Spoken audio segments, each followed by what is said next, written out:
As medidas separatrizes são números reais que dividem a sequência ordenada de dados em partes que contêm a mesma quantidade de elementos. E essa divisão pode acontecer em 2, 4, 10 ou 100 partes. Sobre a divisão em duas partes, ou seja, 50% para um lado e 50% para o outro, fazemos uso de uma medida já conhecida, a mediana, que simultaneamente pertence aos grupos de medida de tendência central, já que aponta para o centro da nossa distribuição, e ao grupo das separatrizes, pois propõe essa divisão dos nossos dados em duas partes. A medida seguinte, o quartil, propõe a nossa divisão do conjunto de dados em 4 partes iguais, cada uma indicando 25% do nosso total. Essa divisão é muito comum, por exemplo, nas operadoras de cartão de crédito, que organizam nosso padrão de consumo em 4 níveis para que, a partir daí, nós tenhamos mais ou menos benefícios na anuidade, ou até mesmo para trazer questões do nosso padrão de consumo para a segurança em compras online. E assim como na mediana, o nosso ponto de partida é a posição dos elementos. Portanto, para encontrar o valor na posição Q1, nós temos o tamanho da amostra dividido por 4. Para determinar o valor da posição Q2, nós vamos ter 2 vezes o tamanho da amostra dividido por 4. E para determinar a posição do elemento Q3, nós temos 3 vezes o tamanho da amostra dividido por 4. Vamos ver isso no exemplo. Considerando este rol, vamos definir então os valores que representam as posições dos quartis 1, 2 e 3. Vamos lá. Temos 40 dados nessa amostra. Então, o nosso Q1 será 40 dividido por 4, o que nos indica o 10º elemento para essa posição. Olhando no rol, o 10º elemento é o valor 156, o que nos indica que os 25% menores dados estão entre 150 e 156. Para o Q2, nós vamos ter 2 vezes 40 dividido por 4, que nos levará ao 20º elemento, que é o valor 160. Para determinar o Q3, teremos 3 vezes 40 dividido por 4, apontando para o 30º elemento, que é igual a 164. Então, agora organizando todas essas informações, podemos dizer que o primeiro quartil está entre 150 e 156, o segundo quartil entre 156 e 160, o terceiro quartil entre 160 e 164 e o último quartil entre 164 e 173. Então, por exemplo, se eu estou falando sobre a altura dos colaboradores, eu posso usar esses padrões para definir o tamanho do fardamento.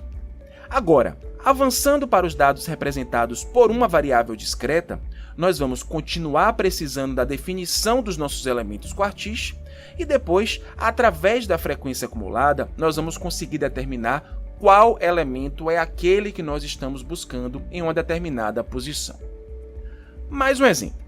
A tabela representa um levantamento de dados sobre os pesos dos alunos da turma X da faculdade Y. Com base nas informações, defina as posições dos nossos quartis 1, 2 e 3. Aí, antes de tudo, nós precisamos da FAQ, a nossa frequência acumulada. Olha ela aqui, ó. A partir disso, nós vamos buscar os nossos elementos. Então, como temos 56 dados na amostra, temos o elemento 14 na posição do Q1, e ele está aqui, ó, na segunda classe. Teremos o elemento 28 na posição do Q2, e ele está aqui na terceira classe. E teremos o elemento 42 na posição do nosso Q3, que já está aqui na quarta classe. Então, os nossos pesos se organizam dessa forma: de 70 a 72, de 72 a 76, de 76 a 80 e de 80 a 85 quilos. Chegamos então no quartil para a variável contínua. E isso implica em avançar em uma sequência de 3 passos. Primeiro, encontrar a posição do quartil. Depois, buscar na frequência acumulada onde esse elemento está. E, por fim, utilizar uma fórmula específica para determinar, dentro do intervalo, qual o valor exato do quartil. E essa fórmula parece muito conhecida, não é verdade? Afinal de contas, é similar ao que nós discutimos lá na mediana.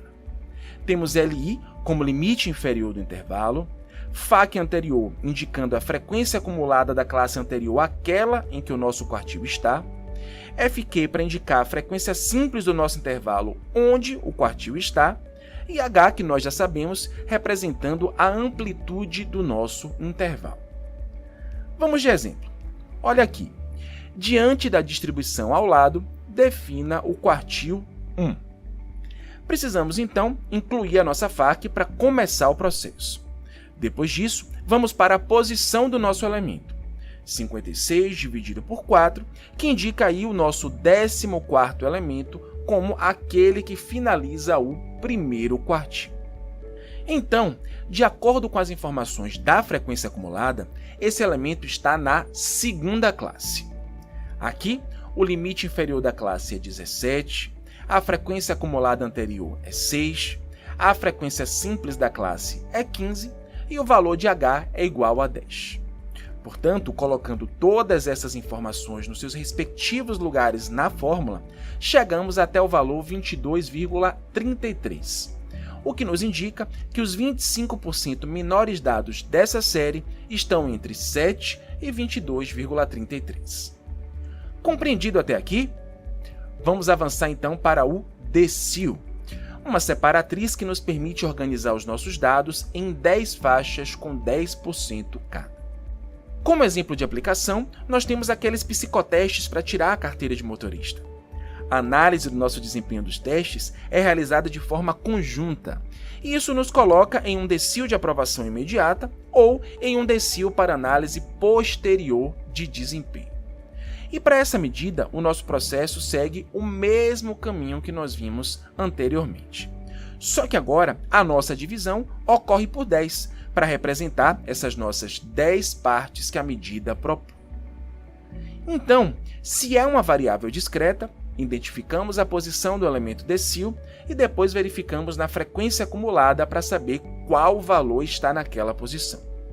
E se for uma variável contínua, temos apenas o ajuste da divisão por 10 lá no numerador da fórmula que nos permite determinar, dentro do intervalo, qual o valor do decil. Como última separatriz, nós temos o percentil, que é a medida que nos permite fracionar os nossos dados em 100 partes de 1% cada. Essa medida é muito comum lá na indústria química, onde nós temos, por exemplo, o acompanhamento do pH de um shampoo e a distribuição dessas medidas realizadas pela equipe de qualidade para garantir o atendimento às especificações. E assim como a mediana, o quartil e o decil, nós vamos seguir o mesmo caminho. Só que agora dividindo pelas 100 partes que precisarão ser contempladas aqui nessa medida. E se for uma variável contínua, também teremos apenas o ajuste da divisão por 100 lá no numerador da fórmula. E a partir daí, nós vamos determinar, dentro do intervalo, qual o valor do percentil procurado.